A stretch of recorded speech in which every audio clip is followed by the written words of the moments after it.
Hello and welcome to Newsmakers. I'm your host, Lisa Pugh. On the eve of Wisconsin's February primary, we are sitting down with two state legislators who want to radically change the way Wisconsin elects U.S. Senate and congressional candidates. They want to get rid of Wisconsin's partisan primary and then allow voters to rank their final top 5 candidates, ensuring that the candidate with the widest voter appeal wins. Here to tell us why they want Wisconsin to be among the first states that approves final 5 voting is Republican Senator Dale Kooyenga and Democratic Senator Jeff Smith. Thank you both for joining us. Thank you. Yeah, thanks for having us. All right. Well, starting out with the most basic of questions, Senator Kooyenga, how does final 5 voting work? What is it? Yeah, so essentially, you kind of got to start with the problem. The problem we have right now is not a lot of voters, very, very few voters show up and vote in a party's primary. And what happens is that when you have such a small number of voters in those primaries, and you have usually a good amount of candidates, and you have you have districts that are one extreme to the other, what's happening is we're getting members of Congress in particular that are really representing not a majority of the districts. And, if you look at parts of Milwaukee, you have some folks or other cities like that very far to the left, and you have other places that are very far to the right. Essentially, it's not even about necessarily the type of people we're electing, but it's about changing behavior and allowing people to have elected officials that are more accountable to the whole electorate as opposed to a small number of voters in a primary. So it's a fairly simple process, is that the first historical primary, you're going to choose your candidates, and the top 5 candidates as selected by the electorate would go on to the November election. And there you could say who's your favorite, who's your least favorite, or who's in between. And based on that, that's who would represent your folks. So if you're a Democrat in Lake Country, in a very, very conservative congressional district, then you're going to have some say as far as who your congressperson is. And if you're a Republican in Milwaukee or Dane County, you're also going to have a say who your congressperson is, because you're going to want a more moderate Democrat, right, or a more moderate Republican. So essentially, I think it just holds accountability for elected officials and changes up a process that's creating a product that Americans aren't happy with. Thanks for that explainer. We do have a short video clip from the Democracy Found organization that kind of outlines a little bit about how it actually would work. So we'll roll that clip. Here's how it works. With top 5 primaries, all candidates are listed on the same primary ballot. The top 5 vote getters, regardless of their partisan affiliations, advance to the general election. The general election is where ranked choice voting comes into play. The 5 candidates who won the primary election are listed on a general election ballot. Voters can then rank each of those 5 candidates in order of preference. The candidate who achieves the majority of votes, over 50%, is the winner. Unlike our current system where candidates can win the election without having the majority of the votes, if no one gets a majority, the candidate with the fewest votes is eliminated. Voters who selected that candidate as their first choice now have their second choice counted. This process of elimination and counting the next best candidate continues until one person achieves more than 50% of the total votes, resulting in the candidate with the broadest appeal winning the election. Senator Smith, you have said that this change to the election process would improve the tone of how politicians work together, maybe even cause them to drop some of their negative campaign ads. I'm sure people would be happy about that. What do you see as the other big benefits to us? Yeah, those are good benefits right there. And Senator Kooyenga already touched on, I think, on some benefits. One would be eliminating the partisan primary, and everyone votes on one slate and picks their top candidate. So the top 5 move on. But I think it also opens up the possibility of people who want to run for office and otherwise, under today's circumstances, choose not to. And because it's what's the use, right? And the same with voters. I think voters are more apt to turn out if they feel like their voice is going to be heard and they have choices, and they don't have to feel as though they are voting for, as we hear too often, the best of two evils, or whatever they want to. And I would disagree with that anyway. But the fact is, people really have those negative feelings about elections these days, and I think it really changes the perspective that people would have both as possible candidates and as voters. And we're going to have a lot more voices out there if we were to give them this opportunity. So we have a sample Wisconsin ballot. I think you've both seen this presented in the recent committee hearing. The first ballot we're going to look at is a fictional example from a primary election. If we were choosing our favorite sports team here in Wisconsin. So you see a nonpartisan primary election like Senator Smith and Senator Kooyenga just said, shows a variety of teams. These teams aren't affiliated with a party. And on this ballot, there are 10 choices as a result of this example primary election. So the top 5 vote getters would then move on to that general election, right? So then if we move to the general election ballot sample, you would see that the top 5 vote getters from that primary then are the ones that are listed on the general election ballot. So we see that in this example, the Admirals, the Brewers, the Bucks, the Packers, and the Madison Forward moved on to that general election. They got the most votes of the 10. And here you see a grid style ballot where voters would be given the option if they wanted to pick their second, third, fourth, and last place candidates. And from there, the first choice votes are tallied just like they are now. And if any one candidate reaches 50% of the vote, just like today, that candidate, or in this case, the team, is the automatic winner. But if no one has a majority, then there's an instant runoff, is the way that I understand it. And that last place candidate is eliminated. And then the first choice vote of that last place candidate is then moved and transferred to the voters' second choice. So, Senator Kooyenga, the main criticism of this process is that some people think it's complicated, that it might be complicated for voters to use. How do you respond to that? Well, if you look in other states and you ask people, particularly in Colorado, the reaction after people do it is that it's not overly complex and they get it. It's different, but once again, if you think Congress is operational, then let's just keep things the way they are. But the fact is that nearly all of us agree that Congress is non-operational, and we have significant national problems, especially on the debt side, that are like a runaway train. And that's just one of the problems. So we need to change the process. We need to change the behavior. Real quickly on your example is, I personally tend to be more libertarian, but I, with very rare exception, don't vote libertarian, because I'm afraid that when I vote libertarian, that my vote will not be for the Republican, and therefore I'm going to put the Democrat in office. And my preference is to have a Republican over a Democrat. So the example you just gave, to put it real simply, in my case, is as someone who on occasion finds the Libertarian Party maybe more attractive, or the Libertarian candidate more attractive, is I could vote Libertarian, and then it's not a wasted vote, because what's going to happen is when that Libertarian doesn't have enough votes, it's going to defer to the Republican. So, I hear all the time, will we ever look beyond a two-party system? Will there ever be an opportunity? And this is a system where we can provide more diversity in conversation and thoughts in a buffet without the old, I think it's great if the Democrats create a third party. I would love the Democrats to split in two and have a socialist party and Democrat party. You guys go have at it, right? So we'll never get there under the current system.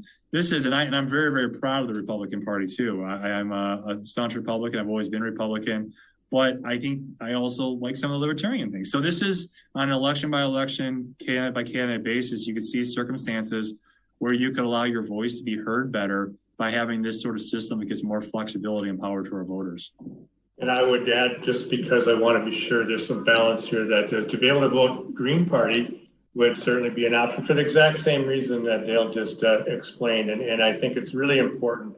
I think that is why it's so important that we get the opportunity, so people feel like they can vote the way they can. As we know, there's so much concern from the 2000 presidential election that voting for the Green Party candidate through the election, and we could argue that all day long whether that could be true or not, but it certainly was the impression, and people from then on didn't want to vote for who they really actually believed in, whether it be Libertarian or whether it be Green Party. And I think this is important. And to answer your question, Lisa, it's more complicated and harder to explain than it is to actually do.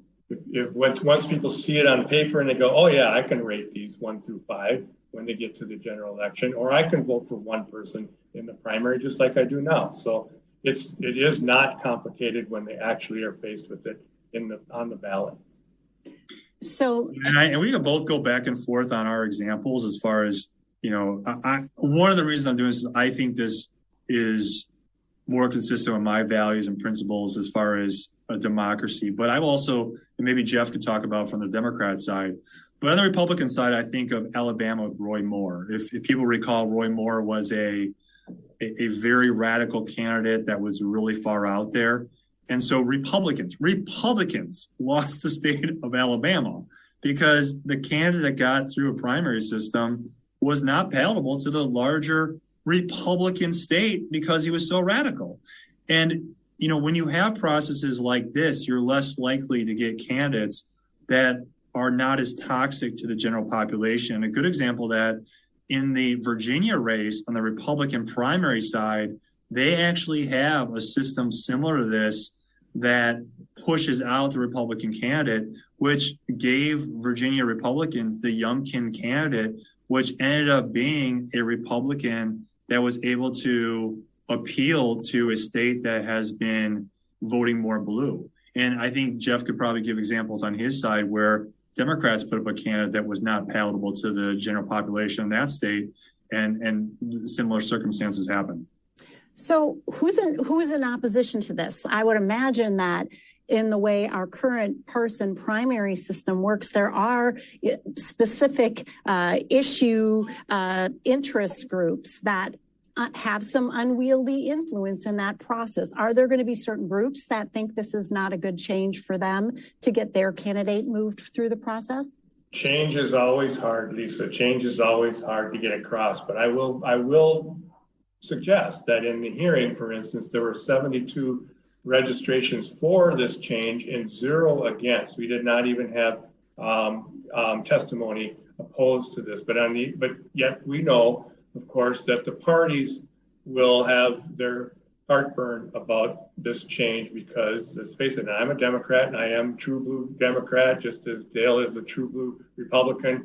And we do trust our parties, but at the same time, the voters have their angst about the parties having control. And I think that we have to be able to let go a little bit and be able to and get over that power that the parties want to have over their candidates, and believe that our what we stand for, both Dale and his Republican views and me with my Democratic views, believe in those views, and they will come through in the end, and trust that system, because that's what democracy is about. The voters should be able to be choosing that in the end. I think Jeff meant to say I'm a true red Republican, not a true blue Republican. That's what I am. Just for the record. To summarize who's against it, the people who are against it is the political industrial complex. Politics has become an industry of itself, and people in that industry like the system the way it is because it serves their industry, it serves their interest. But the problem is the political industrial industry is not working for America. And most Americans are in increasing numbers being disengaged with the political process because they don't like the product. They don't like the process. And so the consequences are too high, whether it be national defense or education or transportation, to have more and more Americans check out of that process. So, who hates it? The people in the political industrial complex, but willing to take them on. And that's why we're here. I'm so glad to hear you say that, Dale. We can have more conversation about the political industrial complex because I use those words all the time. That sounds like another show. But let's celebrate kind of what's happening here. I mean, this is a bipartisan conversation that we're having today. And let's face it, there's not a lot of that happening in the state capitol right now, particularly on elections issues. Why did you two decide to work together on this particular elections change? And I know there are other Republicans and Democrats that are signed on to this change. Why is this? Why are you finding bipartisan agreement on this? It's a good idea. That's the first thing to say about it. I think it's a good idea. It is clearly not a partisan idea, just from the mechanism of the process here. So it shouldn't be that difficult for us to agree that this can work for either or both parties. And most importantly, it works for the voters. Yeah, I think a notable, 10% of our population right now are veterans, generally speaking. But on the bill, the four of us that came out with this, 75% of us are veterans. So the other authors of this bill represent Daniel Raymer, who is a member of the United States Army Reserve, and also Representative Tony Kurtz, who's a retired active duty member. And the reason I mention this is that I think that the country was more functional from a political standpoint back after World War II, when it was very clear that there's different opinions within a political sphere, but in the larger sense of what we fight for and why we fight for it, we have a lot more in common than we have different. And that's where I feel is that with the group of people we have working together on this, is that we see that we have very, very different opinions on things. And those opinions and those policy differences are not insignificant, they are significant. But underneath the umbrella of that debate is a larger vision as far as who we are, where we came from, where we're at, and where we're going. And if you want to hear more on that part of the argument, there's an organization out there called Veterans for Political Innovation, who have been a big part of the support for this. But I also think that's why this is going to be citizen legislators fighting a system as opposed to one party fighting for a change in the rules. So how is this issue different than other elections issues and legislation moving through the Capitol right now? Because there is a lot of elections conversation in the Capitol right now. Yeah, I mean, go ahead, Jeff. Really good question. Go ahead, Dale. Well, yeah, I mean, this is where you'd see Jeff and I have very, very different opinions on the legislation that's out there and the need for it. And so we won't get into that. That's once again another show. But how is it different? I mean, what I would say is that, and Jeff, of course, will react to this, but there's a lot of people right now that no matter what the merits are, the changes being proposed in legislation, there's criticism of changing the rules and changing the laws related to elections. And to me, what I like to point out is that every single session we change tax law, every single session we do something on transportation law or criminal law. There's very few portions of state statutes that we don't continuously change on a periodic basis or on a recurring basis in order to update to technology, different external, internal threats, best practices, public input. And so this is what I see as part of a process that we should always be undergoing as far as examining our statutes related to the laws in this area and asking the question, do they make sense? And right now, I think there's a lot of parts of those laws that simply don't make sense and need to be changed.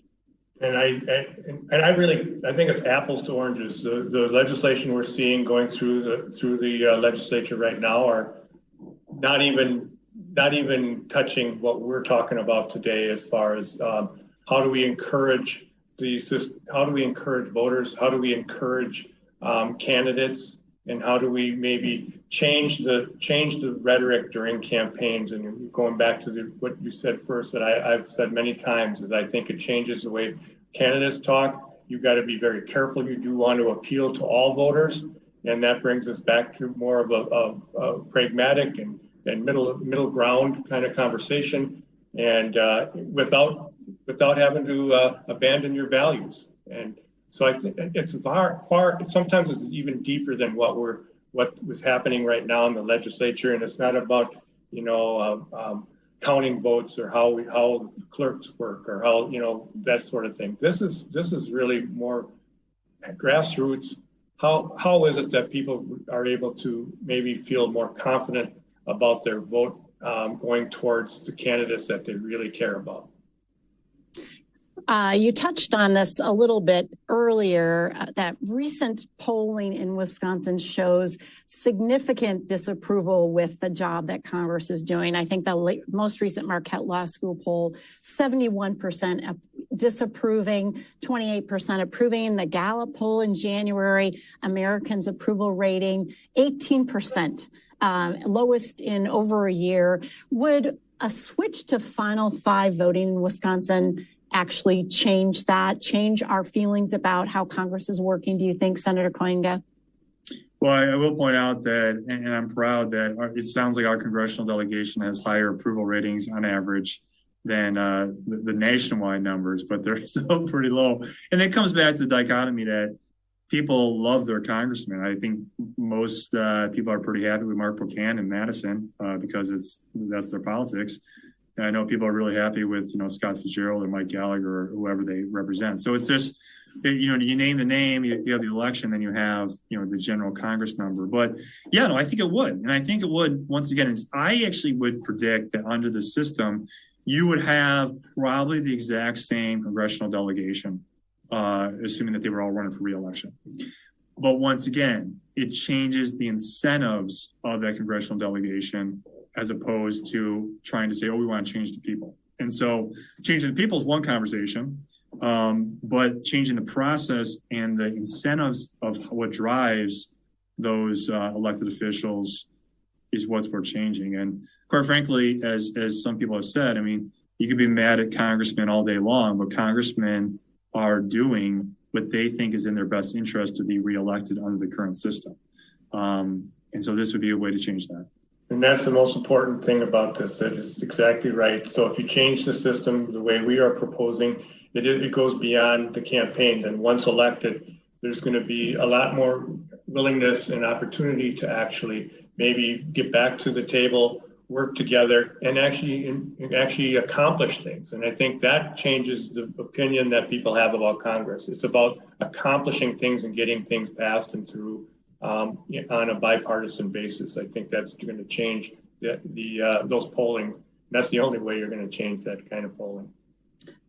Senator Smith, what's the danger in that ongoing congressional gridlock if we don't see more civil dialogue and cooperation? Is there real danger that will impact us back here in Wisconsin?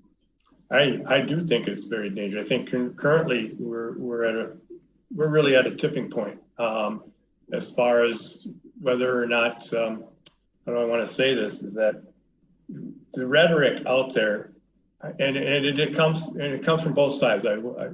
We know that, especially during campaigns. But everything right now, by the way, is always related to the campaign. What's the campaign next? You got to set up the messaging. You got to set up how are we going to attack the other side, and we just can't keep attacking each other, because in the end we're attacking the American public.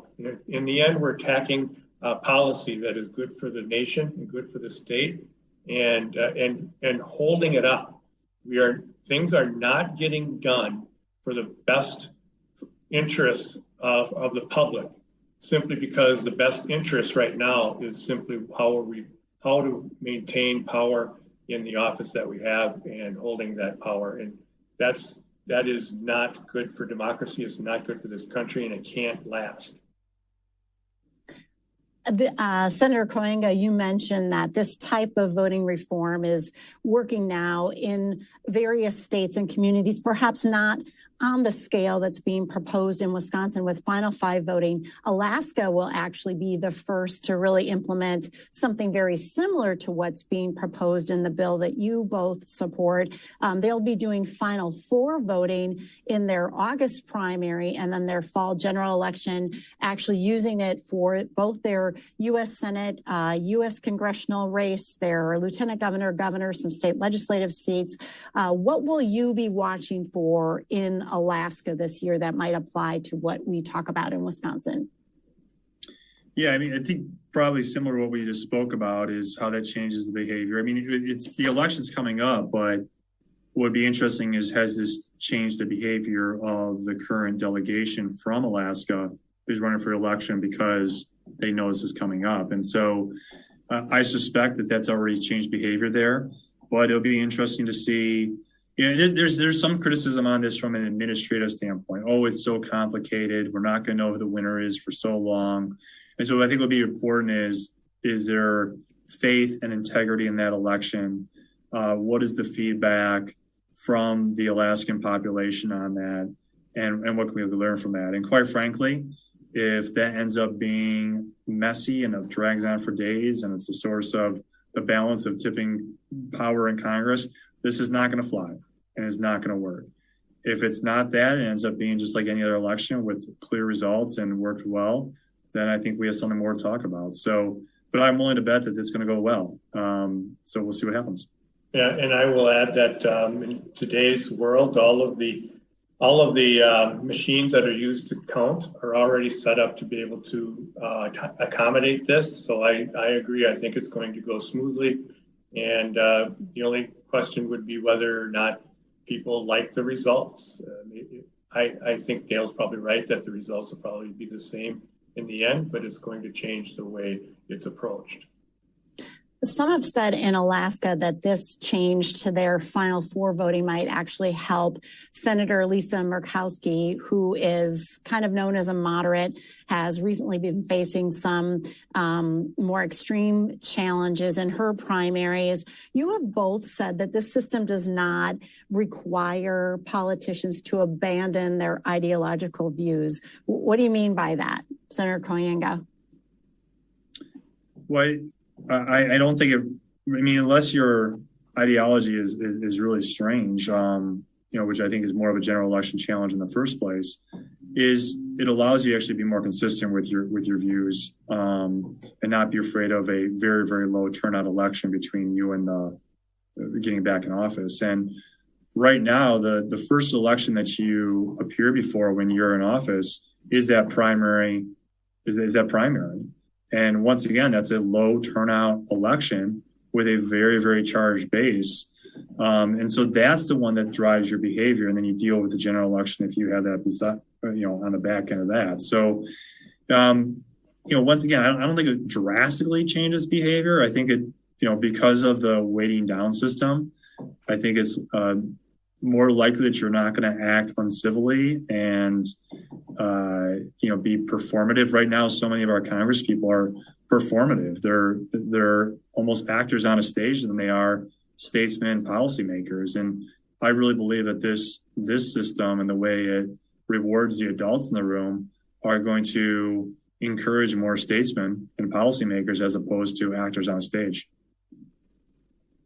Senator Smith, you were recently elected to the Senate after leaving the Assembly in 2011. And I think as I've seen you comment on your support for this change, you've said you've really seen politics change during that time when you left the Assembly. How do things look different in the legislature now?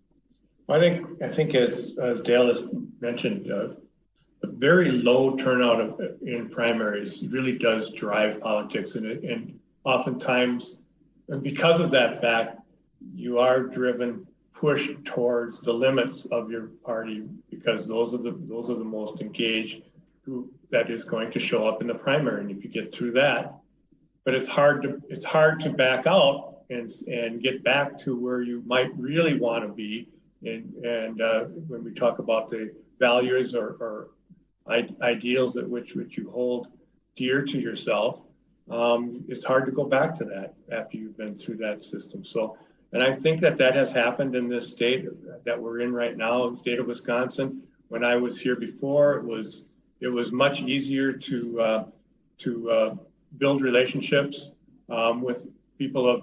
I can't build relationships right now because of the pandemic most of the time, really, to tell you the truth.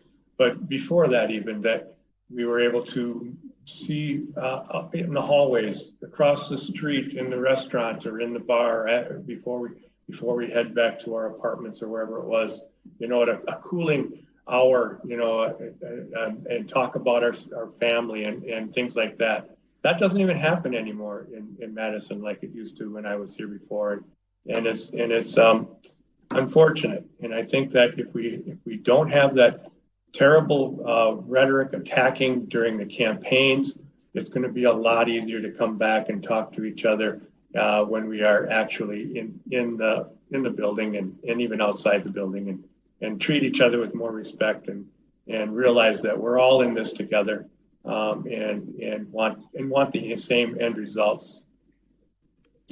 The bill that would bring Final 5 voting to Wisconsin, I believe it's SB 250 in this session, had a hearing in the Senate Committee on Elections last December. What's next? How did that hearing go, Senator Kooyenga? What's next for it? I think the hearing went well, and I'm grateful for Senator Bernier giving us a hearing. It does not have the support to move forward at this point, and we anticipated that we were going to have a rough go of it with such a radical, big idea. So very grateful for Senator Bernier who gave us that hearing, and we're going to continue to educate people and talk about this. Appreciate you guys doing this story, and we'll be back at it next session to continue the conversation. Final words, Senator Smith, what are your hopes? Well, my hopes are the same. We knew that it's a step-by-step system, politics, and you introduce a big idea like this. And again, I am also very grateful that we got a hearing this session, because it moves us closer. So the next session, hopefully we get a vote on this, and we can move closer and get a hearing in both houses. That would really be great. So we've got our sights set high. I think what we see happen in Alaska and other places will also move us forward. Well, we will for sure be watching. I want to thank both of you for the conversation today. Thank you. Thanks for having us. And thank you to the viewers of Newsmakers. Be sure to tune in again as we highlight the issues and sit down with the decision makers who make a difference for all of us. This program is a production of Wisconsin Eye, an independent, nonpartisan, nonprofit media network with a mission to inform, educate, and engage the citizens of Wisconsin. Wisconsin Eye is the nation's first and only independently funded state civics broadcast network, providing gavel-to-gavel access to government proceedings and events at the state capitol.